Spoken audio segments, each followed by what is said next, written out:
أعوذ بالله من الشيطان الرجيم. بسم الله الرحمن الرحيم. رب اشرح لي صدري ويسر لي أمري واحلل عقدة من لساني يفقه قولي. رب اشرح لي صدري ويسر لي أمري واحلل عقدة من لساني يفقه قولي. رسول صلی اللہ علیہ وسلم کا ارشاد ہے کہ اگر تم جان لو کہ اگلی صفوں کا ثواب کیا ہے تو تم اپنے گھٹنوں کے بل گھسیٹتے ہوئے آؤ گے. اور ایک روایت میں اللہ کے رسول صلی اللہ علیہ وسلم نے ارشاد فرمایا ان اللہ وملائکتہ یصلون علی الصفوف الاولی، اللہ ان پر رحمتیں نازل کرتا ہے اور اس کے فرشتے ان کے لیے رحمتوں کے لیے دعا کرتے ہیں. کون ہیں وہ لوگ؟ وہ لوگ جو اگلی صفوں کا اہتمام کرتے ہیں. محترم حضرات، جیسا کہ آپ سب بخوبی واقف ہے، 20 سے 22 دنوں میں ہم سب سے افضل ایام میں داخل ہونے والے ہیں. وہ ذی الحجہ کا مہینہ ہے. ذی الحجہ کے 10 ایام کے بارے میں آپ کو معلوم ہے کہ یہ 10 ایام اللہ کے نزدیک دوسرے ایاموں سے افضل ہے، اور ان دنوں کی اللہ تبارک و تعالیٰ نے قسم کھاتے ہوئے فرمایا وَلَيَالٍ عَشْرٍ، اور قسم ہے 10 راتوں کی. وہ 10 راتیں کون سی ہیں؟ ذی الحجہ کے 10 راتیں. تو محترم حضرات، یہ ذی الحجہ کا مہینہ ہمیں ابراہیم علیہ السلام کی یاد دلاتا ہے. ابراہیم علیہ السلام یہ وہ نبی ہیں جن کے بارے میں اللہ تبارک و تعالیٰ نے اپنی دوستی کا اظہار کیا کہ اللہ تبارک و تعالیٰ نے ابراہیم علیہ السلام کو اپنا خلیل بنا لیا ہے. جیسا کہ آپ جانتے ہیں، دوستی میں سب سے اعلیٰ مرتبہ خلیل کا ہے، خلالت کا ہے، جس میں اور کوئی شریک نہیں ہو سکتا، جس کی دلیل اللہ کے رسول صلی اللہ علیہ وسلم کی حدیث ہے اے لوگوں، اے امت، اے میری امت، مجھے خلیل نہ بناؤ کیونکہ مجھے اللہ تبارک و تعالیٰ نے خلیل بنا لیا ہے. تو محترم حضرات، یہ وہ اولو العزم پیغمبروں میں سے ایک نبی ہے جن کو اللہ تبارک و تعالیٰ نے قیامت کی صبح آنے والے لوگوں تک نشانی بنا کر بھیج دیا. ان کی فضیلت پر 4 آیتیں کافی ہے جس میں اللہ تبارک و تعالیٰ نے ابراہیم علیہ السلام کی عظمت بیان کی. سب سے پہلے وہ آیت جس میں اللہ تبارک و تعالیٰ فرماتا ہے ان ابراہیم کان امۃ قانتا للہ حنیفا. اور اس آیت کے بارے میں، اس آیت کی تفسیر میں آج ہمارا خطبہ رہے گا. اس آیت میں اللہ تبارک و تعالیٰ نے کیا کہا؟ ان ابراہیم کان امۃ قانتا للہ حنیفا. اس میں ابراہیم علیہ السلام کی چند صفات اللہ تبارک و تعالیٰ نے بیان کی کہ جو دوسرے لوگوں سے ابراہیم علیہ السلام کو ممتاز کرتی ہے. سب سے پہلے ان ابراہیم کان امتاً، کہ ابراہیم علیہ السلام ایک امت ہے. ایک امت کسے کہتے ہیں؟ امت ایک گروہ کو کہتے ہیں، ایک گروپ کو کہتے ہیں، ایک نسل کو کہتے ہیں. جیسا کہ موسیٰ علیہ السلام کی گروہ، عیسیٰ علیہ السلام کی گروہ، عیسیٰ علیہ السلام کی امت، محمد صلی اللہ علیہ وسلم کی امت. جیسا کہ ایک حدیث میں اللہ کے رسول صلی اللہ علیہ وسلم نے بیان کیا کہ میرے سامنے چند امتیں پیش کی گئی تو میں نے سمجھا کہ وہ میری امت ہے، اور ایک جمگھٹا میں نے میری آنکھوں کے سامنے دیکھا، ایک جو ہے زیادہ تعداد کے لوگ میرے آنکھوں کے سامنے دیکھا تو میں سمجھا کہ یہ میری امت ہے. تو اللہ کے رسول صلی اللہ علیہ وسلم نے کہا کہ مجھ سے کہا گیا یہ موسیٰ علیہ السلام کی امت ہے. اس کے بعد کہا گیا کہ جو ہے میرے سامنے اس سے بھی زیادہ تعداد کی امت پیش کی گئی، اور اس امت کہ اس امت کو دکھانے کے بعد مجھ سے کہا گیا یہ آپ کی امت ہے، یہ محمد صلی اللہ علیہ وسلم کی امت ہے۔ اس کے بعد چند نبی ایسے پیش کیے گئے جن کے ساتھ 1 یا 2 آدمی ایمان والے تھے، اس کے بعد ایسے نبی پیش کیے گئے جن کے ساتھ کوئی ایمان والا نہیں، وہ حشر کے میدان میں اکیلے چلتے ہوئے آ رہے ہیں۔ تو محترم حاضرین، اس حدیث سے بتانا مقصود یہ ہے امت کا مطلب ایک گروہ ہوتا ہے، ایک معاشرہ ہوتا ہے، ایک نسل ہوا کرتی ہے، لیکن اللہ تبارک و تعالیٰ نے ابراہیم علیہ السلام کے ساتھ امت کا لفظ جوڑ کر یہ بتایا کہ ابراہیم علیہ السلام بیک وقت ایک امت ہے، ایک امت کا جو ہے ایک امت کی صفت ان میں جو ہے مضمر ہے، ایک امت کی صفت ان میں مستتر ہے۔ وہ امت کس لحاظ سے ہے وہ آگے میں انشاءاللہ بیان کروں گا۔ اس کے بعد امتن قانتن للہ، اور اللہ تبارک و تعالیٰ کی خوب عبادت کرنے والے، خوب عبادت کرنے والے ہیں۔ یہ لفظ اللہ تبارک و تعالیٰ بیان کیے ہیں۔ اس کے بعد ایک اور لفظ بیان کیے ہیں، یہ لفظ کے بعد اللہ تبارک و تعالیٰ نے اس کی تاکید بیان کی ہے، زیادہ عبادت کرنے والے۔ اس سے معلوم ہوا کہ وہ آدمی عبادت میں اللہ تبارک و تعالیٰ کی توحید میں وہ جو ہے خالص ہیں، اللہ تبارک و تعالیٰ کی عبادت میں کسی کو شریک نہیں کرتا۔ لیکن یہاں پر اللہ تبارک و تعالیٰ نے کہا قانتن للہ ہی حنیفہ، کہ وہ ابراہیم علیہ السلام ایسے شخص ہیں کہ وہ اللہ تبارک و تعالیٰ کے لیے خالص عبادت کرنے والے۔ پھر اللہ تبارک و تعالیٰ نے کہا وَلَمْ يَكُ مِنَ الْمُشْرِكِينَ، اور وہ مشرکوں میں سے نہیں۔ اللہ تبارک و تعالیٰ نے یہ کہہ دیا کہ ابراہیم علیہ السلام خوب اللہ کی عبادت کرنے والے ہیں، وہ جو ہے عبادت کرنے میں خالص ہیں۔ یہ کہنا اللہ تبارک و تعالیٰ کا بجا تھا، یہ کہنا اللہ تبارک و تعالیٰ کا کافی تھا، لیکن اللہ تبارک و تعالیٰ نے امت محمدیہ کو سبق دینے کے لیے کہا کہ ابراہیم علیہ السلام خالص عبادت کرتے تھے، لیکن خالص عبادت میں کسی کو شریک نہیں کرتے تھے۔ وہ صرف خالص عبادت اللہ کی کرتے تھے، اور اللہ کی عبادت کے ساتھ ساتھ وہ شرک کا انکار کرتے تھے، اللہ کے ساتھ کسی کو شریک نہیں کرتے تھے۔ یہ کافی نہیں کہ اللہ کے ساتھ شریک کرنے والوں کا انکار کرتے تھے، ان سے برات کا اظہار کرتے تھے۔ اس کے بعد اور ایک آیت میں نے خطبہ مسنونہ کے بعد اور ایک آیت پڑھی جس میں اللہ تبارک و تعالیٰ نے ابراہیم علیہ السلام کا نام لے کر کہا قد کانت لکم اسوۃ حسنۃ فی ابراہیم والذین معہ، کہ یقیناً تاکید کے ساتھ اللہ تبارک و تعالیٰ نے کہا تحقیق کے اسوہ حسنہ ہے، بہترین اسوہ ہے، بہترین آئیڈیل ہے، بہترین نمونہ ہے، بہترین نقشہ نگار ہے، تم ان کے نقش قدم پر چل سکتے ہو۔ کس کے نقش قدم پر؟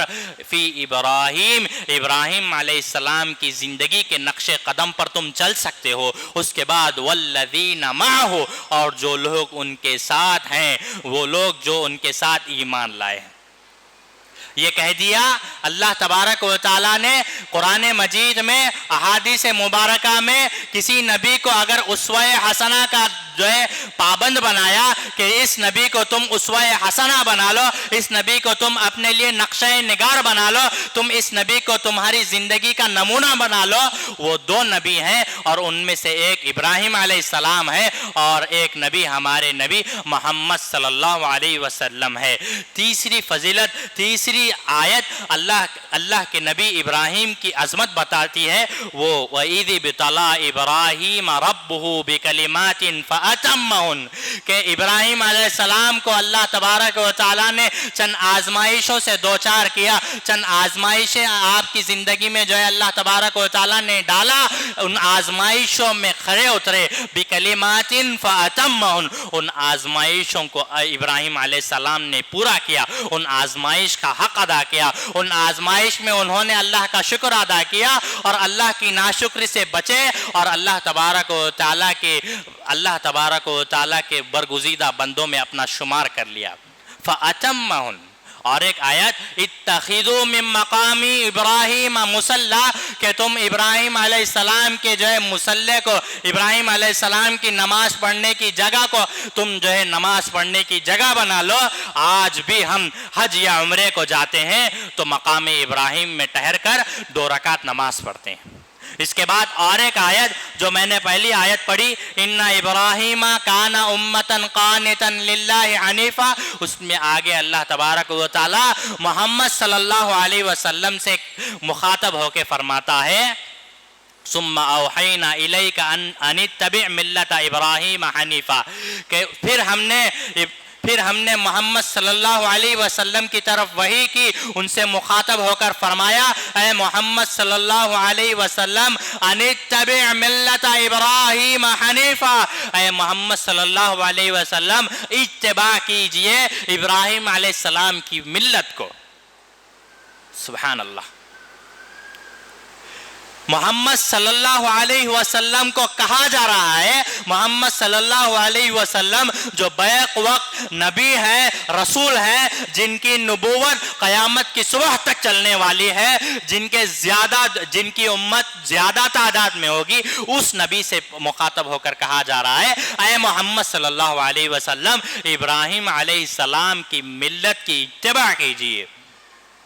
یہ وہ نبی ہے جن کی امت میں اگر نبی بھی آ جائے تو وہ نبی پر واجب ہے کہ وہ محمد صلی اللہ علیہ وسلم کی اتباع کرے گا، وہ محمد صلی اللہ علیہ وسلم کی امتی کہلائے گا۔ لیکن ابراہیم علیہ السلام ایسے واحد نبی ہیں جن کے بارے میں اللہ تبارک و تعالیٰ نے خود کہا اتبع ملت ابراہیم حنیفہ، اے نبی، اے محمد صلی اللہ علیہ وسلم آپ جو ہے ملت ابراہیم کی پیروی کیجیے۔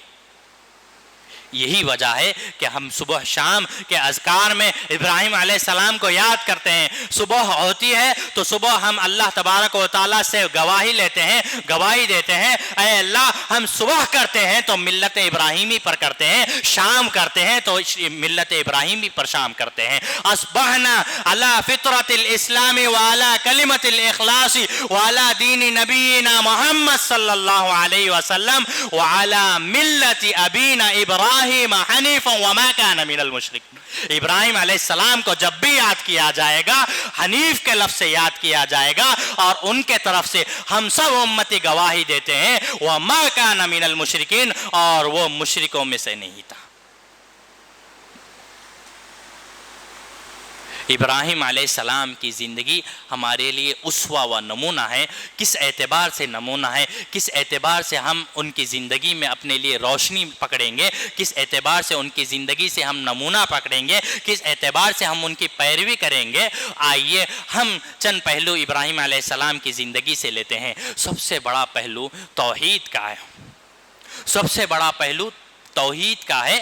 توحید کو قبول کرنا ہے، توحید کا اقرار کرنا ہے۔ سب سے پہلے توحید کا اقرار کرنا ہے، سب سے پہلے ایمان لانا ہے، اس کے بعد ایمان کی دعوت ہے۔ دعوت اللہ سیکنڈ پوزیشن پہ آتا ہے، سب سے پہلے پوزیشن پہ اللہ تبارک و تعالیٰ کی توحید کا اقرار کرنا ہے۔ اسی لیے آپ دیکھیں گے ابراہیم علیہ السلام کی زندگی میں ابراہیم علیہ السلام گھر کے باہر کھلے میدان میں نکل جاتے ہیں اور آسمان کی طرف دیکھتے ہیں، آسمان کی طرف دیکھ کر کہتے ہیں کہ یہ چمکتے ستارے میرا رب ہے، یہ چمک رہے ہیں، یہ پوری رات میں صرف یہ ستارے چمک رہے ہیں تو یہ میرے رب ہو سکتے ہیں۔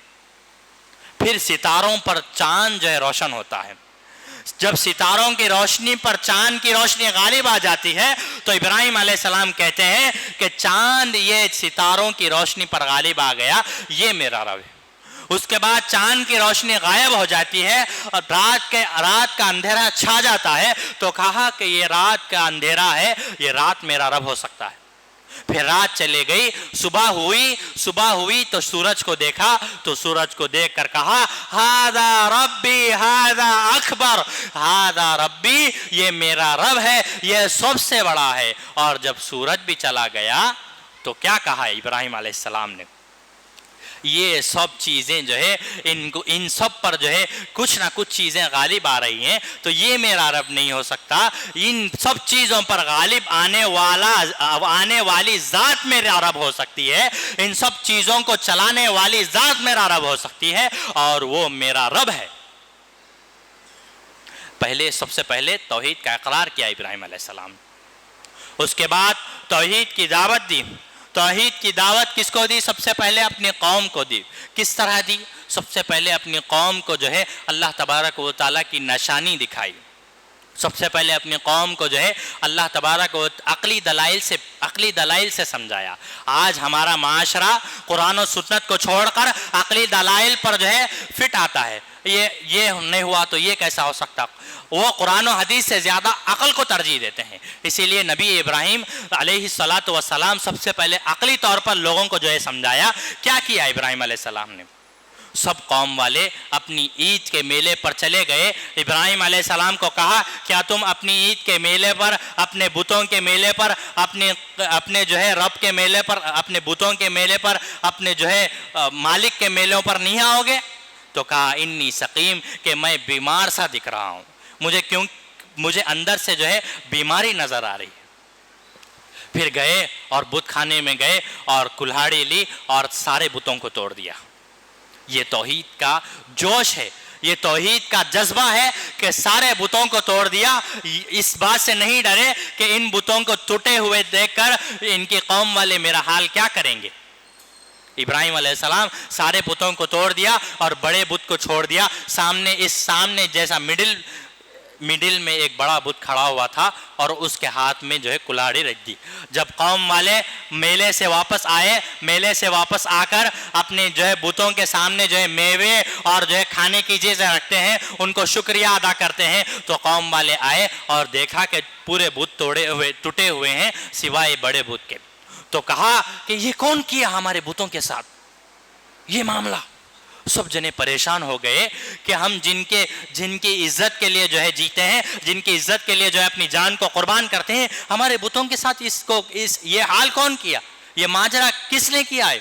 تو لوگوں نے کہا کہ ہم نے سنا ایک آدمی ہے جس کو ابراہیم کہا جاتا ہے، وہ بڑا توحید کا جو ہے بول بالا کرتا ہے، توحید کے بارے میں لوگوں کو دعوت دیتا ہے۔ اس کو بلایا گیا، ابراہیم علیہ السلام کو بلایا گیا۔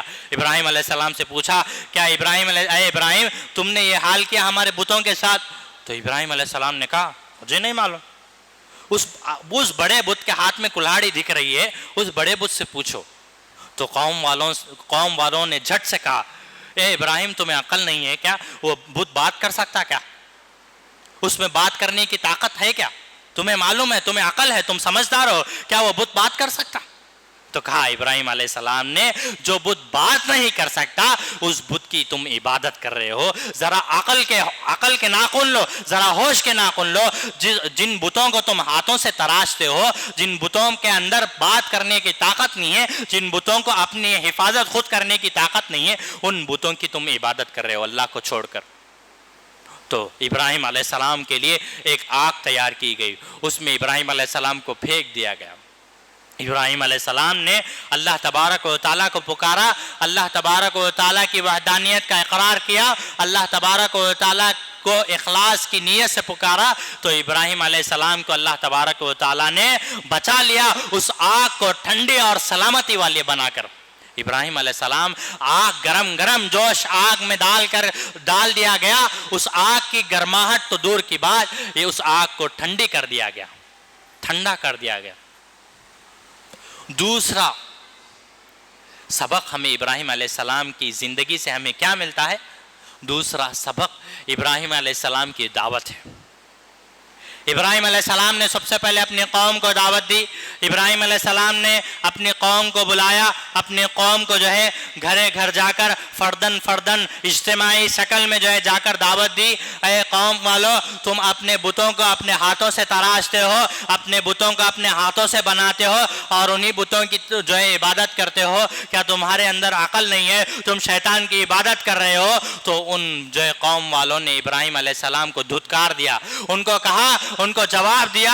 ابراہیم علیہ السلام اپنی محبت میں، اپنے محبت بھرے انداز میں، اے میری قوم، اے میرے قوم کے لوگوں، تم جو ہے شرک سے بچ جاؤ۔ اور اس قوم کا جواب دیکھیے، اس قوم کے لوگوں نے جواب دیا کہ جو ہے اے ابراہیم اپنی توحید کی باتوں سے باز آ جا، ورنہ ہم تجھے پتھروں سے مار کر رجم کر دیں گے۔ پھر آئیے ابراہیم علیہ السلام کے والد ابراہیم علیہ السلام کے والد کی طرف آئیے. ابراہیم علیہ السلام کے والد کو دعوت دی. اے ابا جان، یا ابتی لما تعبد الشیطان، اے ابا جان آپ کیوں شیطان کی عبادت کرتے ہو؟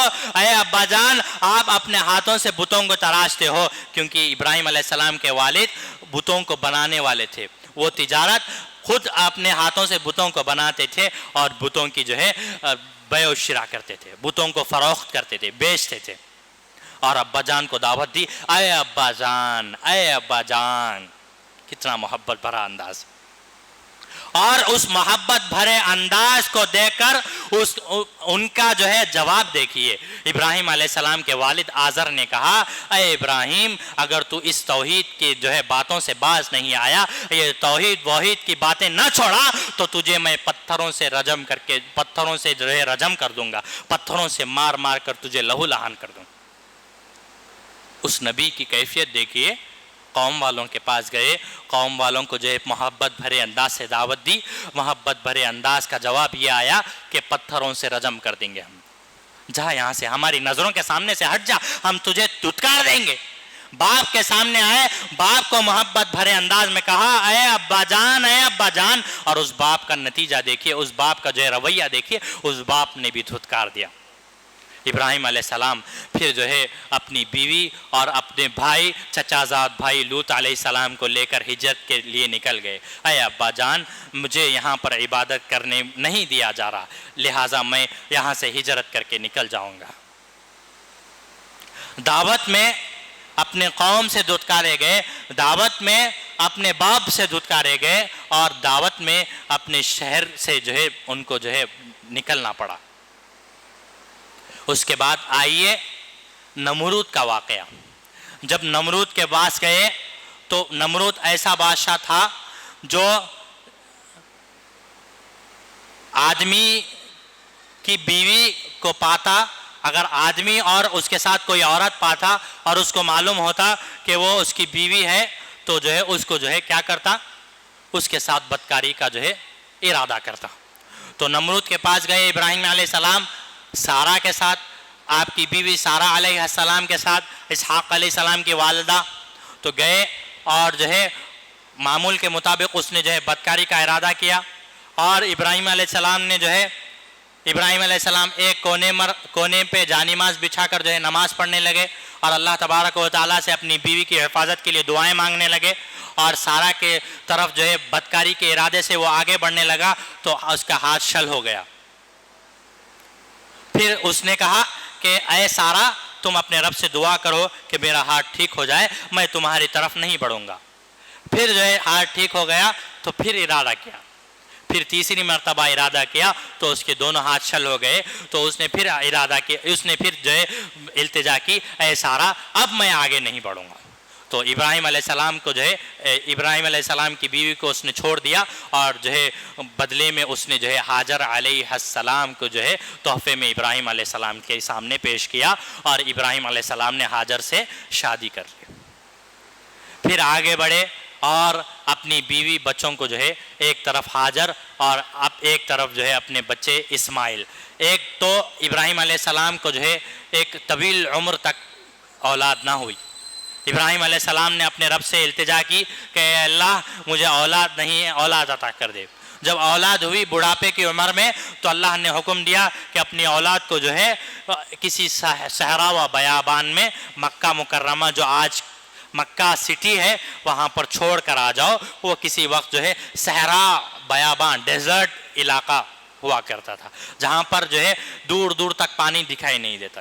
ایک توشہ چند دن کا توشہ لے کر حاجر علیہ السلام کو چھوڑ دیا اور جو ہے پلٹ کر جانے لگے. تو حاجر نے کہا اے ابراہیم، اے میرے لخت جگر، مجھے چھوڑ کر کہاں جا رہے ہو؟ ابراہیم نے جواب نہیں دیا.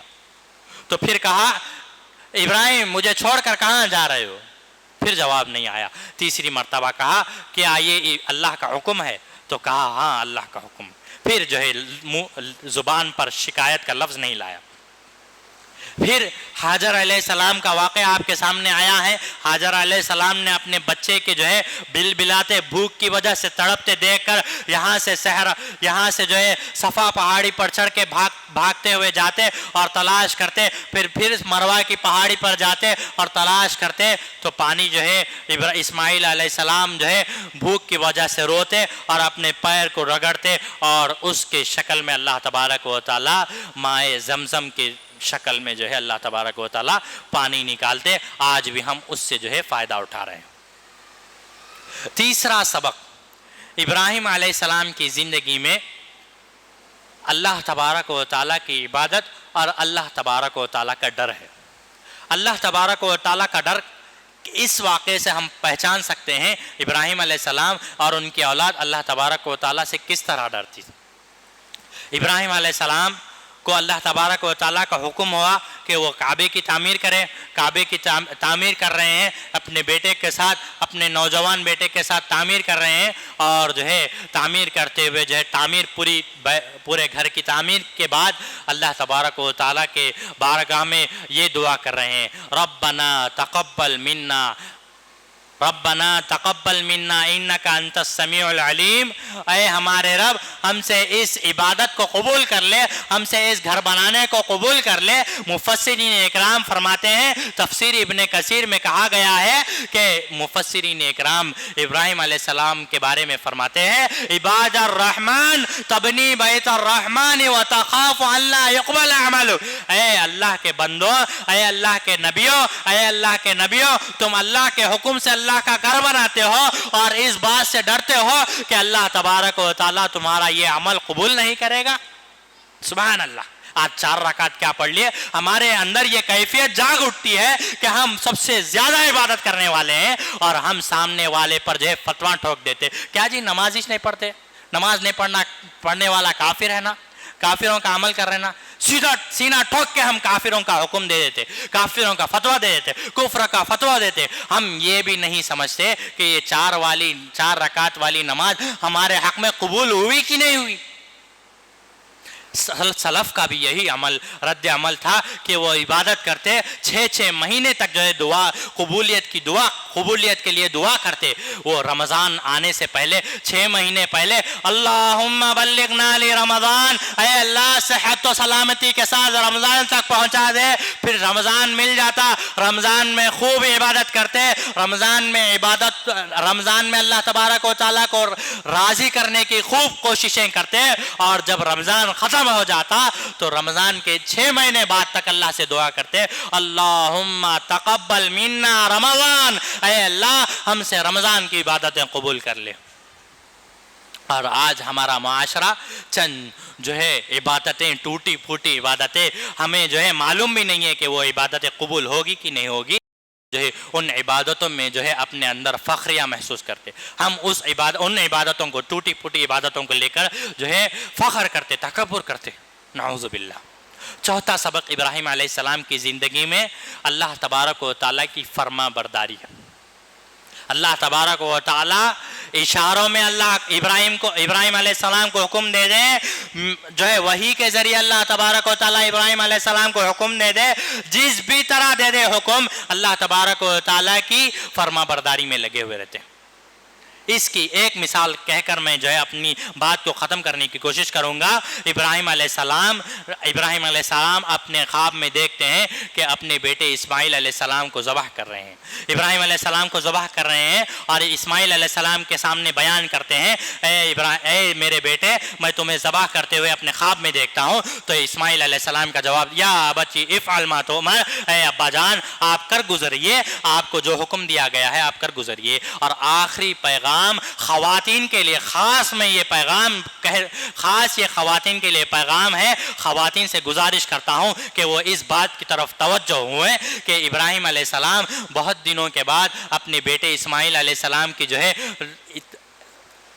اپنے بیٹے ابراہیم علیہ السلام کے پاس آتے ہیں خبر گیری کے لیے کہ میرا بیٹا کیسا ہے، کیا حالات ہے گھر کے، اور گھر میں جو ہے اسماعیل علیہ السلام کو نہ پایا تو اسماعیل علیہ السلام کی بیوی موجود تھی، اسماعیل علیہ السلام کی بیوی سے پوچھتے ہیں کیا حال ہے گھر کا، تو اسماعیل علیہ السلام کی بیوی کہتی ہیں جو حق ہے، جو واضح ہے، جو سچ ہے وہ کہہ دیتی ہیں کہ بہت جو ہے سخت حالات چل رہے ہیں، گھر میں کھانے کے لیے کھانا نہیں ہے، بہت مشکل ہو رہی ہے، بہت مشکل پیش آ رہی ہے۔ تو ابراہیم علیہ السلام وہاں سے رخصت ہو جاتے ہیں، اور ابراہیم علیہ السلام وہاں سے رخصت ہو جاتے ہیں اور ابراہیم علیہ السلام سے بولتے ہیں اے اسماعیل تم اپنی بیوی سے الگ ہو جاؤ۔ سبحان اللہ، ان کی بیوی سچ بول رہی ہے، اور اس بات پر جو ہے ابراہیم علیہ السلام نے کہا الگ ہو جاؤ، کیونکہ نبی کی بیوی ہے، نبی کی بیوی شکر گزار ہوا کرتی ہے، اپنے لب پر اپنی زبان پر شکوہ کی جو ہے کیفیت نہیں لاتی ہے، بس اللہ کا شکر، الحمدللہ اللہ کا شکر ہے، الحمدللہ اللہ کے کرم سے جو ہے حالات جو ہے بہت اچھے گزر رہے ہیں۔ تو خواتین، ہم نے اللہ کے رسول صلی اللہ علیہ وسلم کی وہ حدیث کو یاد کرنا چاہیے کہ معراج کے موقع پر محمد صلی اللہ علیہ وسلم نے آ کر کہا کہ میں نے سب سے زیادہ خواتین کو پایا ہے جہنم کی آگ میں، تو پوچھا گیا کیوں، تو کہا کہ تکفرن العشیرہ، کہ تم زیادہ ناشکری کرتی ہو، اتنا زندگی بھر تمہاری جو ہے خدمت کر لے، زندگی بھر تمہاری خواہشات کی پیروی کر لے، اس کے بعد اگر کچھ آج نہیں ہو سکتا، آج میں نہیں لا سکتا بول دیے، زندگی بھر کی خدمت کے باوجود وہ عورت کہہ اٹھتی ہے تم نے زندگی بھر کیا ہے، تمہارا روز کا یہ ہے۔ نعوذ باللہ، خواتین سے میں گزارش کرتا ہوں اپنی زندگیوں میں تبدیلی لائیے، آپ شکر گزار بنیے، آپ اللہ تبارک و تعالیٰ کی شکر گزاری بنیے۔ اور آج کل مردوں میں بھی ایک صفت آ گئی ہے کہ مرد حضرات بھی جو ہے شکر کی صفت کو نہ اپناتے ہوئے ہمیشہ جو ہے زبان پر جو ہے شکایت رہتی ہے، ہمیشہ میرے ساتھ ہی چھوتا، ہمیشہ میرے ساتھ ہی چھوتا، اللہ میرے ساتھ چیز کہیں کو کرتا کی، اللہ تبارک و تعالیٰ میرے اولاد کے ساتھ کہیں کو کرتا کی، ہمیشہ میرے آنگن میں غریبی کہیں کو رہتی کی، یہ زبان میں شکوہ شکایت رہتی ہے۔ میں مرد حضرات سے بھی گزارش کرتا ہوں کہ آپ شکر کیجئے، خواتین آپ شکر کیجئے، اللہ تبارک و تعالیٰ آپ کو زیادہ کرے گا، اولاد میں اگر آپ شکر کریں گے، مال میں اگر آپ شکر کریں گے تو اللہ تبارک و تعالیٰ آپ کو زیادہ کرے گا۔ لئن شکرتم لازیدنکم، اگر تم زیادہ شکر گزاری کرو گے اللہ تعالیٰ اور دے گا کہ تم اتنا دے گا کہ تم تھک جاؤ گے اللہ تبارک و تعالیٰ کی عطا سے، اگر تم شکر گزاری کرو گے۔ اگر تم ناشکری کرو گے، وَلَئِن كَفَرْتُمْ، اگر تم ناشکری کرو گے، إِنَّ عَذَابِي لَشَدِيدٌ، میرا یقیناً عذاب بہت سخت ہے۔ جہنم کے عذاب کی وعید سنائی جا رہی ہے، جو شخص اللہ تبارک و تعالیٰ کی ناشکری کرتا ہے، اللہ تبارک و تعالیٰ کے سامنے شکوہ کرتا ہے، اللہ تبارک و تعالیٰ میرے ساتھ ایسی کرتا، جو شخص ناشکری کرتا ہے اللہ تبارک و تعالیٰ اس کے ساتھ یہی کرتا ہے۔ اللہ تبارک و تعالیٰ سے دعا ہے ابراہیم علیہ السلام کو یاد کرنے کا ماحول ہمارے سامنے آ رہا ہے، ذی الحجہ کے مہینے میں ہم آ رہے ہیں، ہمیں چاہیے کہ ہم ان ایام میں خوب سے خوب عبادت کریں اور اپنی زندگی میں تبدیلی لائیں اور اللہ تبارک و تعالیٰ کی توحید کو اپنائیں، توحید کی دعوت دیں اور توحید کی دعوت دینے والے بنیں اور توحید میں آنے والی رکاوٹوں پر صبر کریں اور اللہ تبارک و تعالیٰ کے آزمائشوں پر اللہ تبارک و تعالیٰ کا صبر بھی کریں۔ اور اللہ تبارک و تعالیٰ نے ہمیں مال دیا، اولاد دی، اللہ تبارک و تعالیٰ نے ہمیں سکون آسائش سے جو ہے اللہ تبارک و تعالیٰ نے ہمیں نوازا، تو اللہ کے شکر گزار بھی بنے۔ اللہ تبارک و تعالیٰ سے دعا ہے اللہ تبارک و تعالیٰ ہم سب کو اللہ کی عبادت کرنے والا بنائے، اللہ کا پیغام پہنچانے والا بنائے، اللہ تبارک و تعالیٰ کے بارگاہ میں شکر گزاری کرنے والا بنائے۔ اللہ تبارک و تعالیٰ ہم سب کو ان ایام کو غنیمت جاننے والا بنائے۔ اللہ تبارک و تعالیٰ حاضرین جمعہ جتنے بھی لوگ اس جمعہ میں موجود ہیں ان کے پریشانیوں کو دور کر دے۔ اللہ تبارک و تعالیٰ ہم سب مسلمانوں کی عزت و آبرو کی حفاظت فرمائے، ہم سب کو پھر اس عروج کے مقام پر پہنچا دے جس عروج کے مقام پر ہم نے اپنے اسلاف کو دیکھا ہے، اللہ کے نبی کو دیکھا ہے، اللہ کے نبی کے صحابہ کو دیکھا ہے، اللہ کے نبی کے صحابہ کو دیکھنے والوں کو تابعین کو دیکھا ہے، انہوں نے ایمان کی زندگی گزاری، اس لیے ان کو عروج کا زمانہ ملا۔ اللہ تبارک و تعالیٰ سے دعا ہے اے اللہ ہمیں پھر سے اس عروج کے مقام پر پہنچا دے، مسلمانوں کی عزت و آبرو کی حفاظت فرما، مسلمانوں کی عزتوں کو ڈاکہ ڈالنے والوں کا اے اللہ ان کو یا تو ہدایت دے یا تو تیری یا تو تیرے عذاب سے ان کو جو ہے سبق سکھا۔ اے اللہ ہم سب میں جو پریشان حال ہے ان کے پریشانیوں کو دور کر دے، جو نوجوان رزق کی تلاش میں، جاب کی تلاش میں ہیں، اے اللہ ان کے رزق کے دروازوں کو کھول دے، جلد از جلد ان کے رزق کا، حلال رزق کا جو ہے اے اللہ انتظام کر دے۔ اے اللہ ہم میں جو ماں باپ پریشان ہے اپنی اولاد کی نافرمانیوں سے، اے اللہ ان کے اولاد کو فرما بردار بنا دے۔ اے اللہ ہم میں سے جو حضرات اے اللہ قرض کے جو ہے بوجھ سے پریشان ہے، اے اللہ ان کے قرض کو غائبانہ طور پر ادا کر دے۔ اے اللہ ان کو اس دنیا کے جو ہے معاشرے سے جو ہے بری کر دے، غیر محتاج کر دے۔ اے اللہ ہمیں محتاج بنا تو صرف تیرا محتاج بنا۔ اے اللہ ہمیں اس دنیا اور دنیا والوں سے غیر محتاج کر دے، غنی کر دے۔ آمین۔ وآخر دعوانا ان الحمد للہ رب العالمین۔ اقول قولی